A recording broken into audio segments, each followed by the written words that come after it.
Close your eyes. Watch your breath. Hold on to the breath. Whatever else comes up in your mind, don't let go of the sensation of the breathing. As the breath comes in, the breath goes out. And try to make yourself interested in the breath to see what kind of breathing feels good, what kind of breathing is good for the body. And if you're tired, what kind of breathing will give you more energy? If you're wired, what kind of breathing will calm you down? And as you begin to see the effect that the breath has on the body and has on the mind, that's going to get you even more attached to the breath, which is a good thing. Our minds have a habit of latching on to whatever comes by. And all the Buddha talks about letting go. Not everything is let go. One of the customs of the Noble Ones is you delight in letting go, but you also delight in developing. There are certain things you've got to work on, certain things you have to bring into being, so you can have something to hold on to as you start learning how to let go of other things that are really weighing down the mind. If you look at the duties of the Four Noble Truths, the first three all revolve around dispassion. You comprehend the aggregates. Well, to comprehend them means that you overcome passion for them. You try to abandon craving by feeling dispassion for it, and then the cessation of suffering is the actual dispassion for craving. But when you get to the path, you have to have some passion, because you've got to build these things. You've got to build virtue, you've got to build concentration, you've got to build discernment. So you have something good to hold on to. In the John Lee's phrase, the Buddha doesn't set you adrift. And by the time comes when you let go of everything, you let go not like a pauper who doesn't have anything to let go to begin with. You let go like a rich person. The rich person lets go, and the rich person still has all the wealth and all the other things that he or she amassed. It's just they're not holding on to it all the time. It's there for them to use. The Buddha and his noble disciples developed virtue, concentration, discernment. Even after they let go of these things, they still had them to use. So again, it's not like you're being set adrift.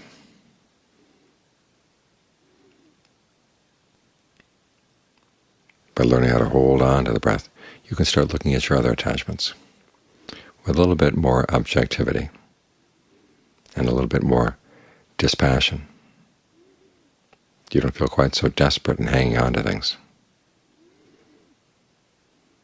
It's not that everything is going to be easy to let go, but you have to understand, why does the Buddha have you let go of things? Because after all, you can latch on to things that are going to outlast you. But then the fact that you're impermanent, inconstant, means that you're setting yourself up for a fall. I've been reading some books on the Eightfold Path. One of the strange things is that when they define right view, they define it in terms of the three characteristics. In other words, you start out with these three characteristics interpreted as metaphysical principles, like there is nothing permanent in life. There is no permanent self. And then in the context of that, then they say, they place the Four Noble Truths.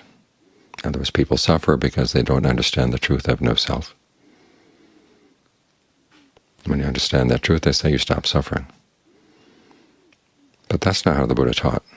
To begin with, they didn't teach the three characteristics as metaphysical principles. They're perceptions that you apply to things, and you apply them strategically, in line with the duties of the Four Noble Truths.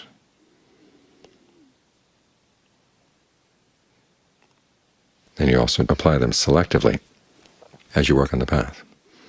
Like when you're working on your virtue, you're working on your precepts, you apply the three perceptions to anything that would pull you away from your virtue. In other words, you learn to see your wealth and your relatives, your concern for your health, as impermanent things. And so in any place where they get in the way of observing the precepts, you apply these perceptions to say that these things are not really worth holding on to. The precepts are much more valuable. You hold on to those. The same with concentration. When you're doing concentration, you're actually working against the three characteristics. You're trying to get the mind under your control, make it solid and steady, and give rise to a sense of well-being. You apply the three characteristics to anything that would pull you out of concentration, or as you're getting deeper into concentration, anything that would take you back to a weaker level of concentration. And even when you're working on discernment, you've got to hold on to these three perceptions for a while as you apply them to everything, including the concentration. But then there comes a point where you let them go too. In other words, the perceptions are there as tools for helping with the duties of the Four Noble Truths. So always keep that in mind, that the context is the Four Noble Truths, and the three perceptions function within that context. This becomes important when you find yourself holding on to things that you think are constant.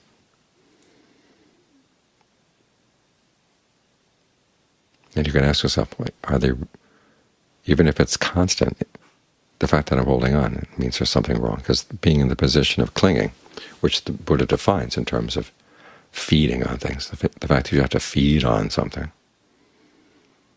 puts you in a weak position.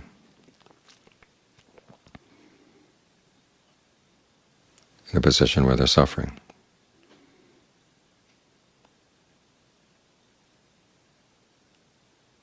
Because you have to be concerned, how much longer can I feed on this? The activity of clinging is in and of itself the suffering. It may sound like this applies only to the higher levels of the path, but it's good to keep this in mind from the very beginning. One, in case you run across something that seems permanent in your meditation and you want to hold on to it, you have to ask yourself, well, is this worth holding on to right now? Notice that question. It's a value judgment. All too often we hear that insight is all about having no judging at all, but that's not the case. You have to decide if you're going to cling to something or not cling to something. There's an alternative. In some cases it's worth it, in some cases it's not. And you've got to learn how to pass judgment on things well, and see the allure that they have. Why do you like holding on to them? And look at the drawbacks of holding on. And if you see that the good things that come from that are actually worth it, okay, hold on for the time being. But with the realization that eventually you're going to have to let go of everything. But you want to let go strategically. There are some things, of course, that we know are impermanent, and we still hold on. It's very difficult to let go. And the Buddha's way of dealing with that is twofold. One, a reflection that we chant often, subject to aging, subject to illness, subject to death, subject to separation. All I have is my karma, that fivefold contemplation. In the original sutta, it doesn't stop there. It goes on to remind you that everybody is subject to these things. Everywhere you go. Aging, illness, death, separation. People have nothing but their karma. And when you can learn to reflect on your particular attachments in the light of the universality of this principle, it helps to take some of the sting out of it, that you see these things in perspective. Realizing that you don't know how many lifetimes you've been holding on to things and being forced to let go. You hold on to things that you really love and can't imagine living without, and you've got to let go. It's happened over and over and over again. And on the one hand, you've suffered all this. On the other hand, however, you've survived.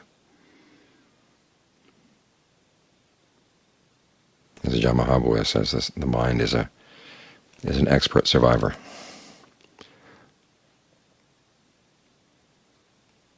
But still, it's creating a lot of unnecessary suffering. You have to ask yourself, have you reached the point where you've had enough? And you're in a much better position to ask that question when you've really learned how to hold on to your path that you're developing right here. You realize that it is something good. So when you let go of other things, you're not totally set adrift.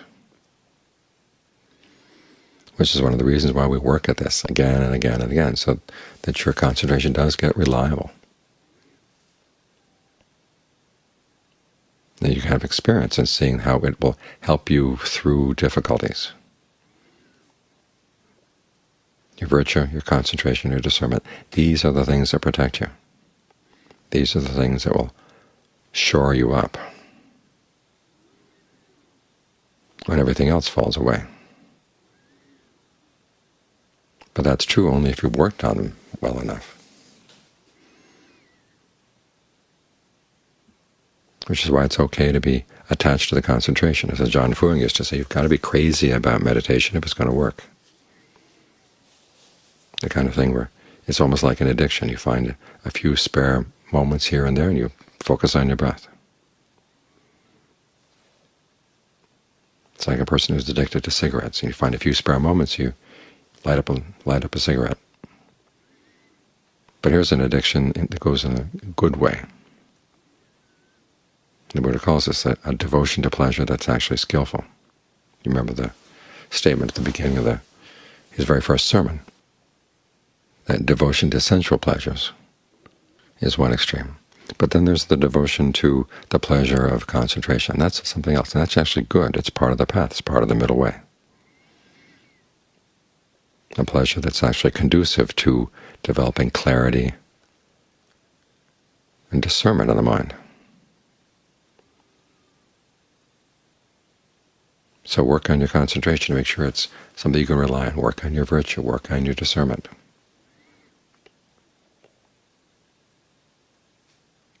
When the Buddha says that the self is its own mainstay, that's true only if you're able to make yourself a reliable meditator.